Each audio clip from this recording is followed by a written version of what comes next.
আজ বাংলার মানুষের জন্য সবথেকে বড় সুখবর। এপ্রিল মাস নয়, আজ থেকে যুবসাথী প্রকল্পের টাকা বাংলার প্রতিটি বেকার যুবক যুবতীদের ব্যাংক অ্যাকাউন্টে ঢুকতে শুরু করবে।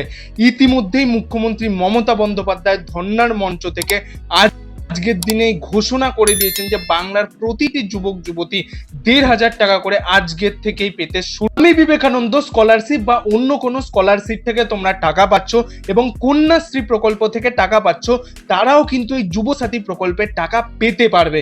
এবং যারা যারা কৃষক বন্ধু প্রকল্প বা অন্য কোনো সরকারি স্কিম থেকে টাকা পাচ্ছ, তারা কিন্তু এই প্রকল্পের ক্ষেত্রে টাকা পাবে না, যেটা মুখ্যমন্ত্রী মমতা বন্দ্যোপাধ্যায় আজকের দিনে ধর্ণা মঞ্চ থেকে ঘোষণা করে দিয়েছেন। তিনি কি বলেছেন তোমরা লাইভ ওনার মুখ থেকে শুনে নাও। আর একটা ক্ষেত মজদুর যারা কৃষক, তাদের আমরা টাকা দিই ১০,০০০ টাকা করে।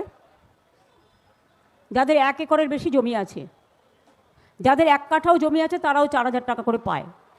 কিন্তু ভাগ চাষি যারা কোনোদিনই কিছু পেত না, তাদেরও আমরা ৪,০০০ টাকা দেবো বলে অ্যানাউন্স করেছিলাম। আর যুবসাথী ২১ থেকে ৪০ যারা শুধু পড়াশুনো করেন, স্কলারশিপটাকে আমরা বাদ দিয়েছি, কারণ ওটা তার পড়ার জন্য লাগে, সেটাকে আমরা ধরছি না।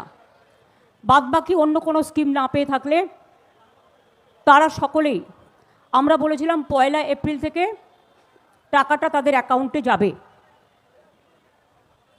কিন্তু কালকে আন্তর্জাতিক মহিলা দিবস আছে, তার উপহার হিসেবে আমরা 1 এপ্রিলটা একটু চেঞ্জ করে আজ থেকেই তাদের অ্যাকাউন্টে টাকা যাবে।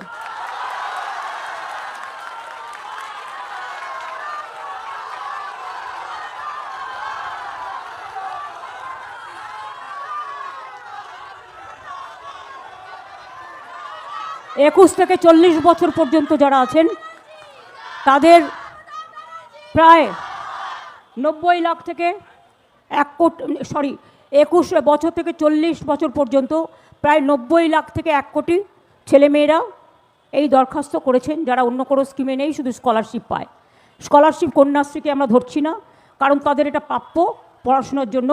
যারা স্টুডেন্ট আছে, মেধাশ্রী আছে, ঐক্যশ্রী আছে, শিক্ষাশ্রী আছে, স্বামী বিবেকানন্দ স্কলারশিপ আছে, সবুজ সাথী আছে, তরুণের স্বপ্ন আছে, এগুলোকে আমরা ধরছি না। এটা হচ্ছে ২১ থেকে ৪০ বছর যারা কোনো চাকরি বাকরি পাননি, আমরা তাদের দিচ্ছি। এবং যারা অ্যাপ্লাই করেছে, প্রায় ১ কোটি ছেলেমেয়েরা অ্যাপ্লাই করেছে।